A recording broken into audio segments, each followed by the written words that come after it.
Welcome to the Whaler Guys here on Sargent Street in Hartford. Tonight we are with Chris Lawrence, the XL Center General Manager from Global Spectrum, Peter Hindle from the Examiner.com, and we're going to talk renovations, playoff hockey, and all the above. Thank you very much, Chris, for joining us. No, my pleasure, guys. Glad we could get you on this time. Yeah. There was a shutdown that I was unaware of, and we stood in a parking lot, so it's nice to have him inside the studio this time. That's right. So we've been talking a lot. We talked with Bob Saint last week. The XL renovations. How do you feel everything went now that at least most of that renovation is done? I know that they're still tying loose ends, as things pop up or not. But what was your feeling about the whole process in general? Well, certainly starting off, we were extremely excited about it. Having the opportunity to put over $30 million into it, I think we kind of came in pretty quickly and saw the need for it. And kudos to the state and CERTA for stepping up and jumping and running with it. I think the biggest hesitation for all of us was what kind of impact is it going to have for the fan? Because a lot of the money, you're talking probably 40 to 50% of it was spent underground and in places that people aren't going to see. Right. So it's really making sure that we had that positive impact for the fan. And I think we did. Going through the process right away, you can kind of see it. The fan club was kind of the pearl of it, I think that really stands out. That energy that's really grown throughout the year and become kind of a hot spot in the building. Right. Some of the technology upgrades that we were able to do, the center hung scoreboard and a little bit more of the LED ribbon boards, and kind of trying to modernize it a little bit. So I think all in all, it was a big success. I think the look and the feel of it has changed a little bit. It's given a little bit more energy with the club, like I talked about, the concourse, taking the doors out. Yeah. Just little things like that to try and modernize it. I always, I knew you would take the doors out, and boy, you got hammered a lot because people were asking, what's up with these doors? And you're like, I don't know if you ever saw the movie Money Pit, but when the house be done? And the guy's like, 2 weeks, and it was like that. And there's nothing you could do. It was all an issue with the fire control safety, and it's I guess it was a delicate issue. You have 21 fans on top of the roof that are, but my whole point is when you took the doors off, I never expected it to look that incredible. You think they're just doors. But it just gives a whole flow to the building. You can see right through either side. I mean, it just gave it a whole different dynamic, which was really, really cool. And I think they took that off like a week or two after the CRDA meeting or something like that. So if you haven't seen it yet, it's really something to see. It almost feels like a little bit of a different arena, the whole thing. But the amount of work you guys put into this. What were some of the challenges that you came across that you weren't really expecting, or what would you say was your most difficult challenge with the whole process of the renovation? Well, I think the way that we kind of laid out the budget and highlighting certain areas, and then you start to put dollar amounts into certain buckets, and then all of a sudden you start peeling back layers, and you realize what you thought had to get done to Project A is only half of what your list was, but Project C is double, so you have to start moving the dollars around. And credit to Bob, I mean, he did an amazing job. There's no way we would be in the point where we are right now without him. Our group is certainly very involved, but he was really kind of linchpin for it all. Yeah. Being able to, with the subcontractors and the construction manager and the architects, who all did an amazing job. But Bob really kind of helped lead the efforts there. So we owe him a big credit, and I think the finished product, or finished, we're 99% there. Yeah. The proof's in the pudding, so we're very proud of it. Yeah, you guys, and another thing, when Bob was here last week, he was kicking the credit to you guys. So you had good chemistry within the building. And, you had 10, 11, 12 weeks to get everything done. Yeah. And, just about everything was complete. And, we got a lot of positive feedback from the fans. I don't know if we thought the fan bar would be great. Yep. I don't know if we thought it would be this great. I mean, that's where everybody wants to go. It is, like you said, it's like and we learned last week that was originally like a governor idea. The governor said, why don't we think about this? And everyone's like, yeah, we were standing there, and kind of like the way the old concourse or the old arena was set up, and he was standing there and basically said, we want to put something right here. And the engineers, the architects, the smarter people looked around, and, smarter than me, that looked around and said, I think we can do it. And we ran with it, and it really, I think when we first kind of started to rip walls out and we're looking at it, it was like a little uh-oh. Yeah. But the finished product is it's great, and people come into the doors right now. If we open at 7:00 game, we open at 6. People are rushing to get their seats. Yeah. It's not that it's becoming a problem, but it's kind of a good problem to have. Yes, absolutely. As long as you kept on buying those beverages, it's good. Yeah. Well, it's it's cool. It's a good meetup spot. People are talking about it. There's televisions there, so you can watch other things going on. Mm-hmm. Sunday games in October, November. Right. Mm-hmm. But you can watch football games. And that's okay. Like you're coming to the event. You're supporting it. Yeah. Mm-hmm. I'd say 75% of the people there want something else to do besides just the event that they're watching, and that's kind of where things are at now. Which really surprised me because, from my standpoint, from originally seeing because we got to tour the XL a little bit before it opened up, I thought that the sight lines might be an issue with people, but that's not the case at all. People don't, they flock to it. So, that shows you a little bit how the difference in how fans watch a game now. Mm-hmm. Everybody we see there, we meet, they're getting together. And then one of the great things is it made it very Connecticut centric with the beers. Yep. You have the beers that are made in Connecticut, which is a great thing because if anything, the city needs is civic pride. So now you can have your beverages that are made right here in Connecticut. Really great thing. That was what I got out of it was when you and Ilka first came on the show.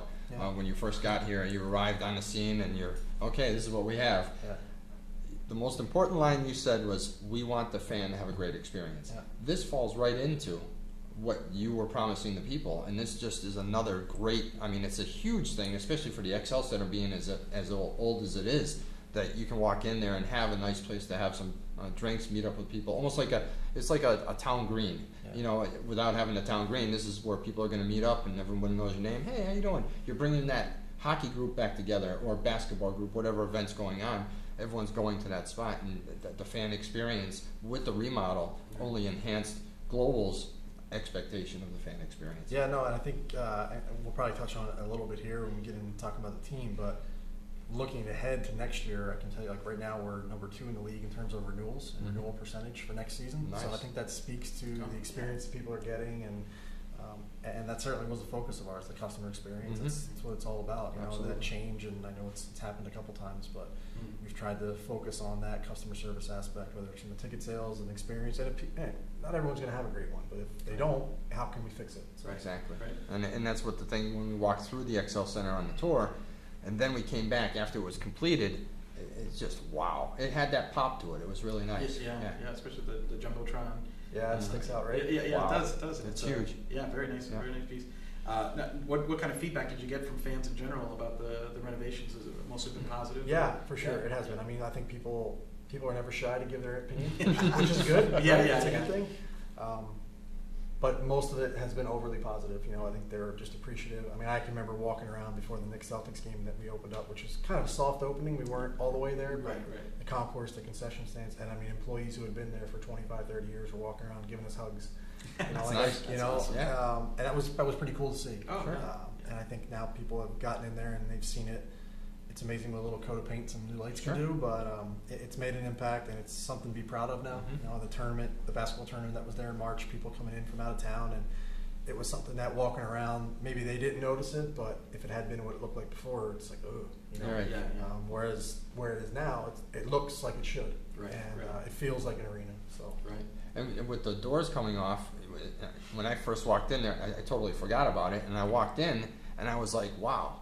First thing I thought of, it's not a vault anymore. But you don't feel it. Right. You don't even notice that they're gone because it's like what it should be like. Correct. And then all of a sudden something's different. Yes. It It just feels more airy and open, and you don't feel like you're going into a vault to sit and watch a game and then come out. I mean, even with the doors shut, you couldn't, really you could hear the crowd, but I mean, now with those doors open, you kind of know what's going on. In some instances, you can see the ice. Yeah. And it just really opened up the whole building in a different way, and it's just doors. That was the most amazing part about it. Because those things, if you've ever had a beer and a hot dog and you try to get to your seat, it was always a major concern. We would do it. We'd see kids walking around, they're holding the tray, and they're walking around, and they're got their looking up in the ceiling and stuff, and they can't get in. So I can't tell you how many times I had to open doors for people. Yeah. So it's nice to have that free flowing. Right. It opens up the concourse. It makes it feel bigger. So And the selection of paint is it's a lighter coat, so it doesn't look like, the dark blue was nice in the beginning, but everything was like very claustrophobic. Yeah. And now with the lighter paint, it opens it up, and with the ceilings in the concourse being kind of lofted, it looks like, and it's just cosmetic, but it gives you a different feeling. What was crazy was when the infrastructure was going into the concourse, they actually lowered the ceiling. Really? So when it was first being built, and that's why I said the smarter people before, right? Because I'm looking around like, why are we, but it actually opened it up and made it feel bigger with that design. So credit to those guys. They did it. It's all the sight line going through that hallway. You're like, wow, it looks bigger in here. Yeah, absolutely. More comfortable. So this year you dealt with UConn Hockey East.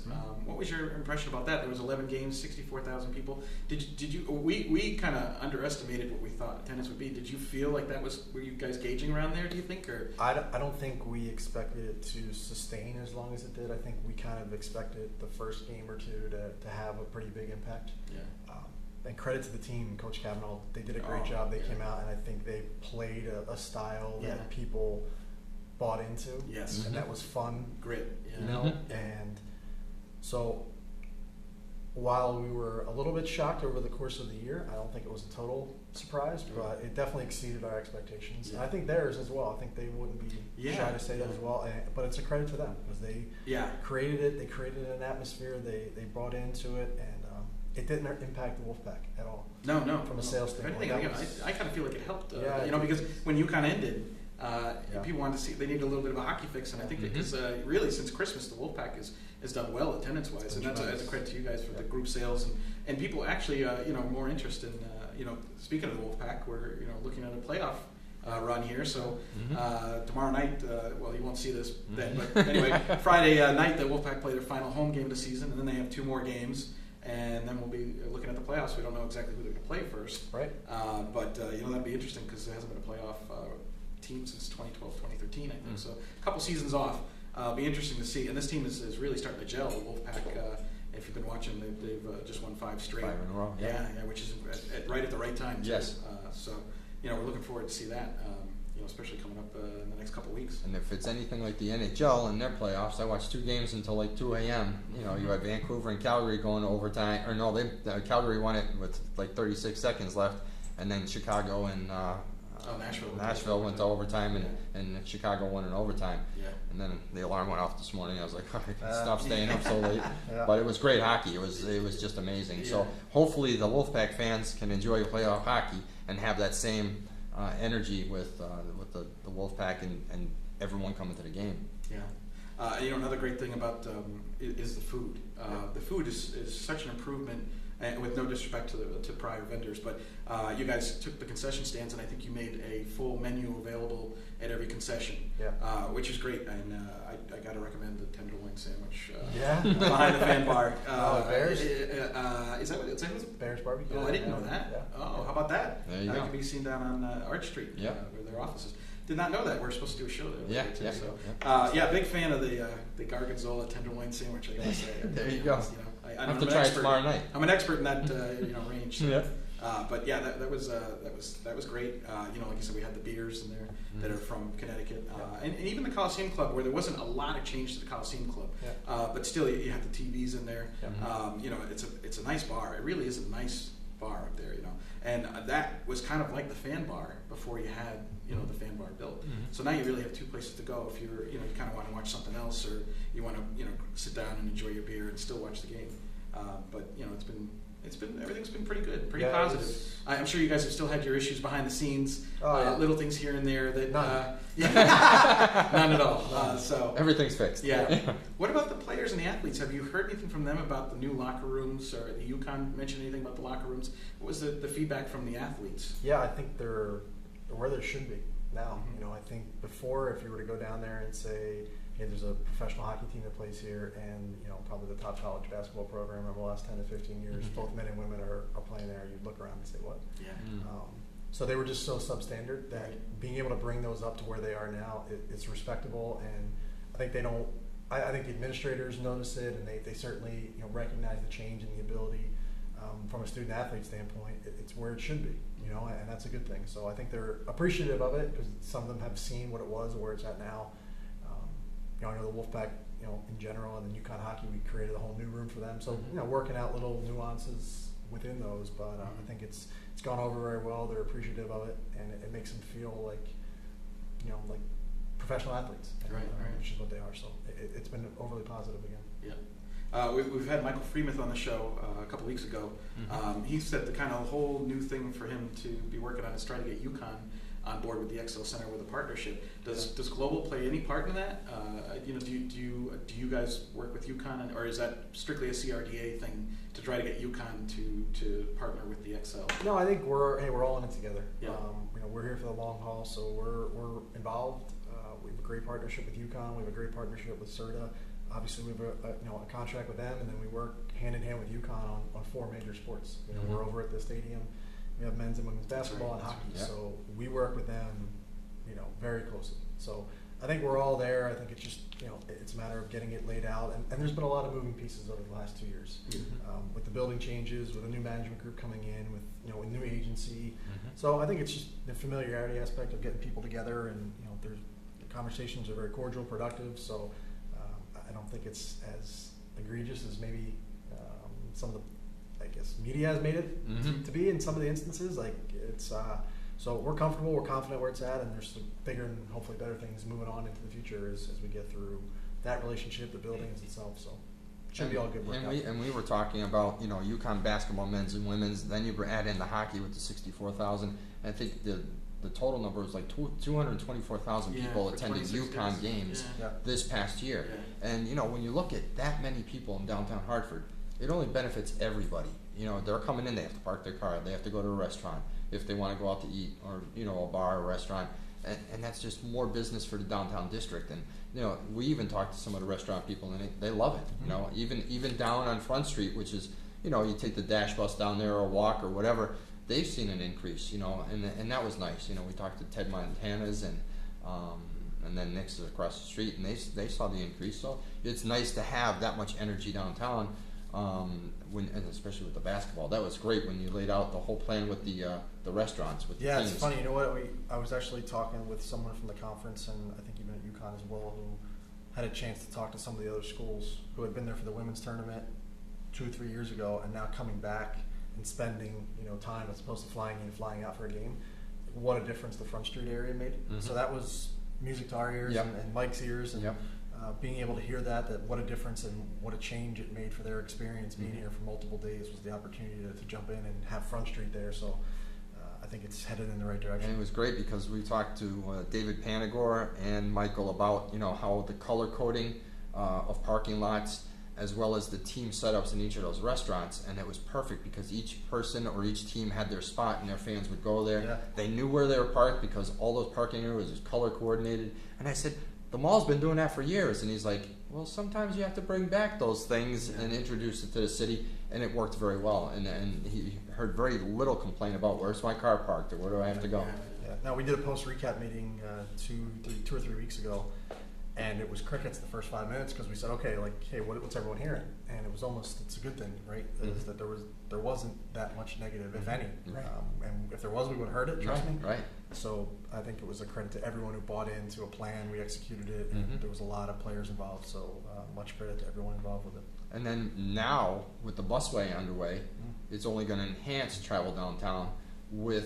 Now I don't have to bring my car. If I want to take the bus from east and you take it from Manchester, right? Yeah. So you would take the bus in. So now that alleviates some of the problems with traffic. You're going to bring the busway into it, and maybe they can run deals with the busway to get people to fast track downtown. No, it helps because it's all about that perception of going to an event, right? And what's that going to entail for me?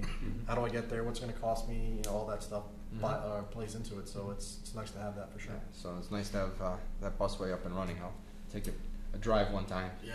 See how it works. And not just the fans, as far as we can tell, the corporate support's been very good as well. The loge seating, which is, I haven't sat there yet, but it looks like a great place to sit because you've got the, I don't know if it's an iPad, but you can pretty much order anything from any of the menus and someone will bring it to you. Yeah, so we, credit to our sales team, they went out and they're sold out for multi-years. Wow. Multi-years. Yeah, I heard it was this year, but yeah. Wow. So, and they're great seats. Yeah, they are. And you have a little iPod there or iPad that you can order from. You have a server who brings it to you. There's also a separate television screen where you can switch and watch TV. You can watch the in-house channel. You can get updated with stats. Yeah, so it's kind of a pretty modern feel. That's awesome. Oh yeah. Having that premium seating down in the lower bowl was something very critical that we were looking at. The rest of them are up in the skybox. Right. So Yeah. They're in the sky. So they really are. When it's different. I mean, when we used to go to the building when we were younger in the '80s, the skybox is a neat thing. But it does feel like you're just too far away from the action. You don't get that that same feel. I mean, it's a neat seat up there and everything, but the loge seating is like you're just right on top of the action. The time of the construction of when the building was compared to now, that model is completely flipped. It's how much closer can I get to the action versus the higher you were before at that time, that was the more prestigious you were. Mhm. Yeah. And Yes. now it's completely flipped. Yeah, you you're look right. at MSG, look at all the other modern buildings they have these bunker suites, Yep. all these little loge boxes, all in the lower bowl. Right. So that was kind of, hey, what can we do to Right. to add to that? And Very they popular came out with nice. the Yeah. corporate And owners. it was like that when I worked for the Whalers in '87, '88, and they introduced those skyboxes, and they said, "Oh, this is the best thing." Da da da da. And Yeah. you know, I was up there and I looked at them. They're very nice, but if you're watching a hockey game, you want to be in the action. You want to hear the grunts. You want to hear the smacks on the boards. Yeah, yeah. You don't want to be up there because you can't hear anything. Yeah, yeah. But it's the low seating just looks great. Like you said, the ribbon Mhm. around the it's great. Yeah. And like Pete said, now are those seats year round for all events? Yes. Yeah. Oh wow, that's awesome. Yeah, yeah, because there's a lot. I mean, this summer, what kind of concerts do you have lined up for the summer? Right now, the Eagles are on sale, Yeah, July that's- 15th. Mhm. Great show. There's a couple other that are in the works, so from a Yeah. expectation standpoint, can't go out No, and I release understand. those. But it's that great one, and there's some 'cause other ones. Last summer, you couldn't do anything because Yeah. all the renovations Yep. are going on. So this summer, you'll be live. Yep. And the Eagles was a huge grab. I mean, that's definitely huge, going to pack them in. So, and usually it's difficult in the summer for you guys because you have these outdoor venues Yeah. that are always trying to pull things this way. But yeah, you can expect that to be a big one, and then we'll hear about more concerts as the summer. Hopefully, yeah. I mean, that's yeah. that's probably our biggest challenge with operating the facility. Right. Is driving the concert traffic, Right. The competition with Mohegan Sun, just the business model that they can work under versus us, Mm-hmm. their abilities. It's difficult. That's the biggest challenge that we have on a daily basis. We had a great year this year with hockey, with both Wolfpack and UConn. But the concert scene is that's the toughest Yeah. push for us. So Right. it's a fight. It's something that we work at every day, and we're Mhm. exhausting every option we can. So Yeah. the Eagles is nice. 2 years ago we had a really good year. This current year was a little bit slower, but hopefully we can pick things up as we move forward. Yeah, I think it's great. Any show that comes to the XL Center, I'm like, that's one more they don't have up there at Mohegan, because it's like we got to keep the entertainment in Hartford. I've been to plenty of shows. It's a good place to see a concert. Right. So Right. even though most of the bands that we know are sliding out, Yeah. thank goodness the Eagles are still around. Yeah. Like I said, it was you had a little rough spot because Cher was a big concert. And Yeah. That didn't work out. So, but that was going to be another huge draw. But that was her, not No. not the It was, XL yeah, Center, it was, she just couldn't do the tour. So, but that was a little bit of a downer. But I mean, still, that's a big draw. The Eagles are a big draw. Yeah, Tom Petty was there. Fleetwood Yeah, Mac. Tom Petty was there. Fleetwood Mac was a big success. Was it? Yeah. It was great. So, And Tom Petty, like I said, it was not everything was all set for Tom Petty. That But was you guys were able to. that was a challenge. Because I don't even think the jumbotron was there. No, there's a lot of stuff that wasn't there. It was very piecemeal together. No, went it all off, worked and, out, yeah. His group didn't even notice, so Yeah. our guys did a good job with kind of covering stuff that we could and Right. making it, somewhat appealing, and we got through it. Yeah. What would you say some of the differences are between managing here in Hartford and managing in Glen Falls? I've actually never been there, but I've always wanted to go see that city and see an AHL game there. But what are some of the? I mean, it's a bigger, obviously, but is it just more challenging because the building that much older than Glen Falls? Is No, it, it's roughly the same age, to be honest with you. Yeah. So there are a lot of the same challenges, but also a lot of differences as well. Yeah. The size, obviously, the size of the market, the size of the building, things you can do there versus things that, or vice versa, things that we can do here that we couldn't do there because of the size of it and just the capacity. The influx and the 4 or 5 tenants that we have. We have 4. I'll count Rentschler. 4 tenants that we have at Excel versus 1. That was like high school sports and community driven, where this is more collegiate and professional driven. So, Right. and then just the level of acts that you're getting. You look at what we had a couple years ago with Pearl Jam, Drake, Fish, Yeah. Justin Yeah. Timberlake, Tom Petty, Fleetwood Mac, and the Eagles. Like that stuff, Wouldn't have- couldn't fit there. Yeah. Just financially, it didn't make sense. Yeah, So yeah. there's a lot of challenges, a lot of similarities in terms of challenges with just the infrastructure, the building, Right. components failing. But happy to be here, and Yeah. it's been crazy. It's been 2 years, just about I 2 know. years. I know. Yeah, because that now. I mean, you're like a pro. Yeah, right. Harvard Well, as now well as he's anyone. been through the battle. Now he can sit back and relax a bit. Yeah. And No if, relaxing. And if the next phase comes in, if the remodel goes through with Yeah. the big remodel, Right. good luck. Yeah. That'd be interesting because, if they go with the 250 model, it'd be going dark kind of between like March and September, October, around there. So you'd be doing that every summer, dealing with what you had your dry run with Yep. last year. So that would be very challenging. We're hoping it happens. It'd be great if you guys or the CRDA is able to get the atrium space Yep. from Northland, because that's been an issue. Fans have complained to me a lot about the escalator issues and the elevators. Yeah. 'Cause it's difficult to do that, but that's out of your control Yeah. completely. The Plus, that was basketball. always back in the day. That was the meeting place. That's where you met before you went and got your tickets and went into the venue. You were out there meeting your friends up. And, back then they had the stores there, they had the restaurants and so on, and they would meet inside the Civic Center to have dinner, go to a store before the game, and that's why the mall. But now it just looks like a industrial park out there, and it'd be really nice to wrap everything together. So, we'll see what happens. Yeah, one last thing about the concerts. Now, would Rentschler Field ever be a place for concerts for you guys, or you just concentrate concerts on the XL Center? No, we had discussions on it. The cost and the expense to build the infrastructure versus what's in place at Xfinity is the challenge, but we have a larger capacity. So it's just the right fit. I mean, there's only a handful a year, if that are doing stadium tours. There's only a handful of acts who can sell that many tickets. Okay. Mhm. Yeah. But the biggest challenge is the overriding, the expense that it costs to bring in, set up, cover the field, Mhm. build it all up, tear it down, Mhm. versus having that infrastructure pretty much already in place at Xfinity. Mhm. That's the challenge from an expense standpoint. So it just has to be the right fit. We had a couple discussions that we thought were close, but nothing's kind of landed yet. But we'll see. It's always something that's on the mind. I think we work a lot with Five Nation, so Mhm. with Jimmy and his group, and they're aware of it, and we have talks. It's just a matter of the right time. Right place. Yep, Yeah. yep. Now, the acts that have come in, which was Tom Petty, what did they think of, or did you hear how they thought about the new rooms downstairs for the Yeah. entertainers? A lot of it is the tour. I mean, that's a big piece of securing shows is the experience that they get behind the scenes, Mhm. the acts, the tour themselves. Everyone's coming in, the production managers, and it's been overwhelmingly positive. Good. It's having more room, having modern room, having Mhm. modern technology. Yeah, It helps, and it will help secure us with additional shows moving Good. forward. Yeah. that's great. So we're getting right to the end here. So we're ready for playoff hockey tomorrow night, starting at the XL Center. You won't see this till the following week. But I'm looking forward to some playoff hockey here in Hartford, and hopefully the Wolfpack can carry us right into the Calder Cup Championship. That'd be great. That'd be great. They have a lot of energy, and hopefully the Rangers don't steal too many guys to bring up, and we'll make Could be an it. issue. You never Yeah. know. Yeah. So we will be back with Chris again at one point, and we'll get a progress on what else is going on with the XL Center, and we'll see how the state goes along with trying to fund a $250 million remodel, and we'll give Chris a new hard hat for that. So we'll catch you next time from the Whaler Guys headquarters here at Hartford Public Access on Sargent Street. Have a great night. We'll check you next time. One Nation Under Green.